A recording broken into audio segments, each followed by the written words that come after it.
శ్రీదేవి భాగవతము.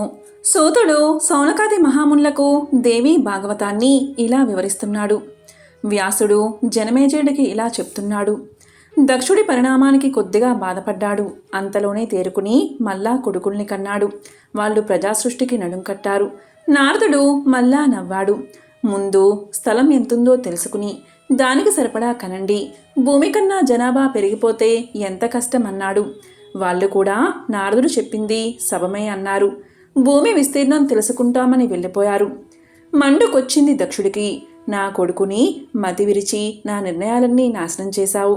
నువ్వును నాశనం అయిపోతావు. నీ పాపానికి కాను గర్భ నరకం అనుభవిస్తావు. నా కొడుకువై పుడతావు అని శపించాడు నారదుణ్ణి. అంచేత నారదుడు గర్భవాసాన పడ్డాడు. తరువాత దక్షుడు 60 మంది కూతుల్ని కన్నాడు. 13 కన్యల్ని కశ్యపుడికి, ధర్ముడికి 10 మందిని, చంద్రుడికి 27గురిని, భృగుడికి 2, అరిష్టనేమికి 4, మలో నలుగురిని అంగీరుడికి ఇచ్చి పెళ్లి చేశాడు. దేవతలు రాక్షసులు 50 మంది వాళ్ళ సంతానమే. ఎటొచ్చి వాళ్ళల్లో వాళ్ళకే పడేది కాదు. ఇక సూర్యవంశీయుల కథ విను. దక్షుడి కూతుళ్ళు 13ని పెళ్లాడిన కశ్యపుడు ఆ స్త్రీలయందు దేవతలు, రాక్షసులు, యక్షులు, నాగులు, పశువులు, పక్షుల్ని కన్నాడు. అందుకే ఈ సృష్టిని కాశ్యపేయ సృష్టి అంటారు. కశ్యప సంతానమైన ఆ దేవతలందరిలోనూ శ్రేష్ఠుడు సూర్యుడు. అతన్ని వివస్వంతుడు అంటారు. అతని కొడుకు వైవస్వతుడు. మొట్టమొదటి మనువు అతడు. అతనికి ఇక్ష్వాకుడు పుట్టాడు. అతనికి నాభాగుడు, దృష్టుడు, సర్యాతి, అరిష్మంతుడు, ప్రాంసువు, శృగువు, కరుషుడు, పలషద్ముడు అనే 80 తమ్ముళ్ళు. ఆ అన్నదమ్ముల్లో ఇక్ష్వాకుడికి 100 మంది కొడుకులు పుట్టారు. పెద్దవాడు వికుక్షి.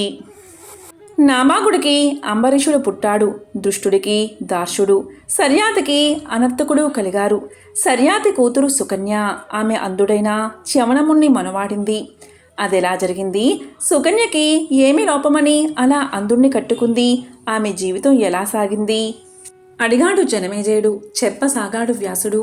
సర్యాతి పట్టణానికి సమీపంలో ఒక మనోహరమైన వనములో ఒక సరోవరం ఉండేది. అక్కడే చ్యవనుడు ఘోర తపస్సులో ఉన్నాడు. అతని మీద పుట్టలు లేచిపోయి ఉన్నాయి. సర్యాతి తన రాణి వాసంతో సహా ఆ సరోవర ప్రాంతానికి విహారానికి వెళ్ళాడు. అతని కూతురు సుకన్య పూలు కోసుకుంటూ చెవండున్న పుట్ట దగ్గరకు వెళ్ళింది. ఆ పుట్ట రంధ్రాల్లో నుండి ఏవో 2 మెరుస్తున్నట్లు కనిపించాయి. ఒక పుడక తీసుకుని పుట్ట మీద చెదను గోకేయడం ఆరంభించింది. లోపలున్న చెవనుడి చూపు ఆమెపై పడింది. పాప, నేను తపస్సులో ఉన్నాను. ఇక్కడ అల్లరి చేయకుండా వెళ్ళిపోవమ్మా అని చెప్పాడు. బాల్య చాపల్యం, దైవయోగం కలిసి ఆమె అతని మాట వినలేదు. ఈ మెరిసేవేమిటి అంటూ పులతో పొడిచింది. ఆ మెరుపు చవనుడి కళ్ళది. సుకన్య పొడడంతో అతను అందుడైపోయాడు. బాధ, కోపము కలిగాయి చవనుడికి. తత్ఫలితంగా సర్యాతికి ఆయన పరివారమైన స్త్రీ, శిశు, సేన, జంతుకోటి మలమూత్రాలు బంధించబడ్డాయి. చాలాసేపు ఆలోచించి సర్యాతి ఒక నిర్ణయానికి వచ్చాడు. ఇక్కడ చ్యవన మహర్షి తపస్సులో ఉన్నాడు. ఎవరో దుష్టబుద్ధులు ఆయనకి బాధ కలిగించి ఉంటారు. దాని ఫలితమే ఈ బాధ అయి ఉంటుంది అనుకున్నాడు. అంతలో సుకన్య తాను చేసిన పని తండ్రికి చెప్పింది. ఉలిక్కి పడ్డాడు సర్యాతి. కొంపదీసావు కదే తల్లి అంటూ గబగబా చెవండున్న పుట్టవద్దకు వెళ్ళాడు. బాల్య చాపల్యంతో సుకన్య చేసిన తప్పు క్షమించమన్నాడు. క్షమిస్తాను, ఆమెను నాకు కన్యాదానం చెయ్యి అన్నాడు చవనుడు. వృద్ధుడు అందుడు అయినా అతనికి నవనవలాడే తన కన్యనిచ్చి ఆమె జీవితం పాడు చేయలేను అన్నాడు సర్యాతి. కానీ సుకన్య ముందుకొచ్చి, తప్పు నాది, నా వల్ల మీరందరూ బాధపడొద్దు, నేను ఆయన పరం అయిపోతాను అంది. నగలు, వస్త్రాలు పరిత్యజించింది. నారచీరలు కట్టుకుంది. చవనుడిని పతిగా వరించింది. పరమ పాతివ్రత్యాన్ని పాటిస్తూ ఉండే సుకన్య. ఒకనాడు ఆమె స్నానం చేసి ఆశ్రమానికి వస్తూ ఉండగా అశ్విని దేవతలు చూశారు. వివరాలు అడిగారు. ఆమె తన చరిత్రంతా చెప్పింది. విన్న అశ్విని కుమారులు ఆమెను ప్రలోభపరచ ప్రయత్నించారు. ఆ ముసలాడితో ఏముంది సుఖం, మాతో స్వర్గానికి రా, నీ వంటి సౌందర్యవతికి ఈ కటిక ఆశ్రమవాసం నప్పలేదు అన్నారు. చలించలేదు సుకన్య. పతివ్రత ధర్మాన్ని తప్పనని చెప్పింది. ఆమె దీక్షకు ఆశ్చర్యపడ్డ అశ్విని దేవతలు, సరే అమ్మాయి, మేం దైవ వైద్యులం, నీ భర్తకు కళ్ళొచ్చేలా చేస్తాం, మాలాగే యవ్వనమో అందమో వచ్చేలా చేస్తాము, అప్పుడు మా ముగ్గురిలో ఒకరిని భర్తగా ఎంచుకో అన్నారు. ఆ ఒప్పందానికి ఆశ్చర్యపోయింది సుకన్య. ఈ వార్త చవనుడికి చెప్పింది. చవనుడు నవ్వాడు. ఒప్పుకో, అశ్విని దేవతల్ని వెంటనే నా దగ్గరకు తీసుకురా అన్నాడు. అశ్విని కుమారులు చవనుణ్ణి ఒక సరోవరం వద్దకు తీసుకెళ్లారు. తమతో పాటే అతన్ని అందులో మునగమన్నారు. మునిగి లేచేసరికి ముగ్గురు ఒకేలా ఉన్నారు. ముగ్గురు యవ్వనులు, ప్రకాశవంతమైన నేత్రాలు కలిగి ఉన్నారు. స్త్రీల హృదయాలను ఇట్టే దోచేసే మన్మధుల్లా ఉన్నారు.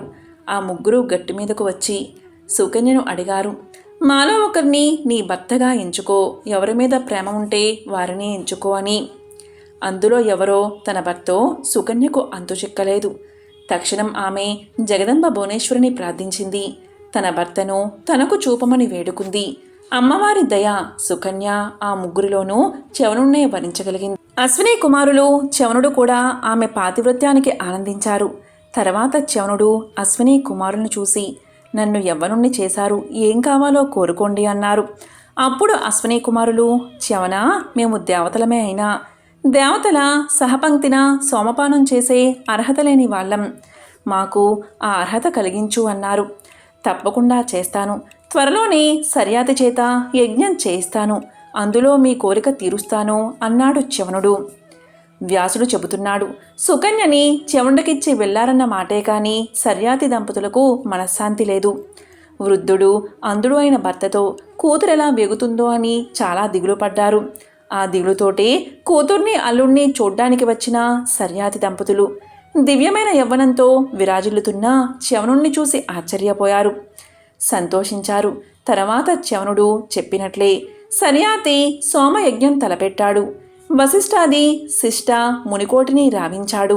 అతివేగంగా సాగిన ఆ యాగానికి దేవతలతో పాటు అశ్విని కుమారులు కూడా వచ్చారు. అందరితో పాటే అశ్విని కుమారులకు సోమరసాన్ని పోయబోయాడు చవనుడు. అది చూసి ఆగ్రహించాడు ఇంద్రుడు. లెక్క చెయ్యలేదు చవనుడు. ఇంద్రుడు వజ్రాయుధం తీశాడు. చవనుడు తన తపోబలంతో దాన్ని స్తంభింపచేశాడు. కృత్యుణ్ణి సృష్టించి ఇంద్రుణ్ణి చంపడం కోసం ఆహుత మంత్రాలతో హోమం చేశాడు. హోమగుండంలోంచి పుట్టాడు మధుడు. ఇంద్రుడికి వజ్రాయుధాన్ని నోట కరుచుకుని ఆవురావురమంటూ అతని మీదకు లగించబోయాడు. చవనుడు దేవి ఉపాసకుడు. ఆయన సృష్టించిన మధుణ్ణి ఎదిరించడం ఎవరి వల్లా కాదు, ఆయన్నే శరణుకోరు అని సలహా చెప్పాడు గురువైన బృహస్పతి. తప్పనిసరిగా ఇంద్రుడు చవనుడి ముందు తలవంచాడు. అశ్విని దేవతలకు సోమపానార్హత ఇచ్చాడు. చవనుడు సంతోషించాడు.